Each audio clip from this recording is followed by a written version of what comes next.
The DNC, you'll remember, never allowed federal investigators to inspect their email servers. That's odd behavior for people who claim to be the victims of foreign espionage. Instead, the party's servers were inspected by a third-party company called CrowdStrike. All of this coming back to you? Well, at the time, Adam Schiff's committee interviewed the CEO of CrowdStrike, Sean Henry. Schiff questioned Henry directly, personally. He asked if Henry knew when the Russians had stolen the data. Henry's reply, which we're seeing for the first time, is this, quote, "As it relates to the DNC, we have indicators that data was exfiltrated. We did not have concrete evidence." We did not have concrete evidence. Later, Henry admitted he had only, quote, "circumstantial evidence that the Russians were involved at all." Adam Schiff heard those words directly. He heard them from the one person who would know for certain. Schiff knew there was nothing substantial at the core of the Russian collusion story. At the very center, it was hollow. It was a sham. Schiff never even suggested this in public. Instead, he did the opposite. He spent years on television telling you it was totally real. Shut up.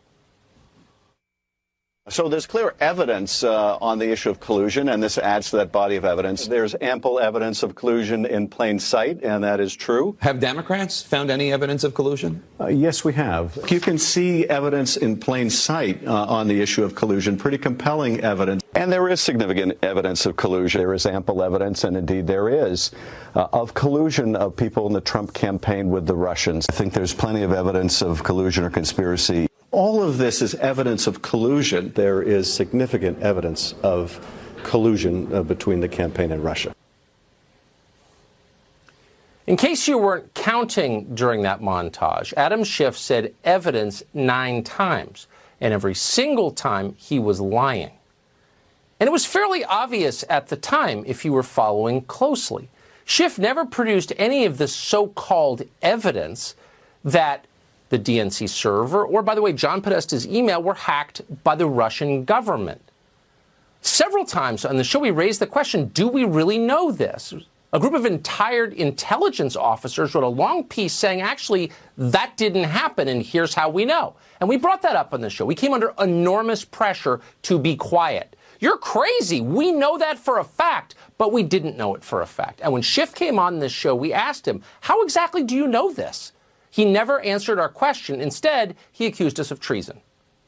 Look right into the camera and say, I know for a fact the government of Vladimir Putin was behind the hacks of John Podesta's email. Absolutely. The government of Vladimir Putin was behind the hacks of our institution and the dumping of information. Of John Podesta's email. Not only in the United States, email. But also in Europe. Okay, you're not, you know what, you're dodging. And Tucker, no, look and say, I know they did. John Podesta's emails, they hacked those. And I think that Ronald Reagan will be rolling over his grave. Ronald Reagan. And you're carrying water for the Kremlin. I'm not carrying water for the, you're a sitting member of Congress on the Intel Committee, and you can't say they hacked. You're gonna have to move your show to RT Russian television. A normal person would not behave that way, could not behave that way. Conscience would prevent it. Adam Schiff is a sociopath. He will do or say anything to achieve power. He is unfit to hold office. He should resign. And not just Adam Schiff. The entire apparatus of official Washington has been exposed by these transcripts, as well as by the documents just released in the Michael Flynn case we went over last night.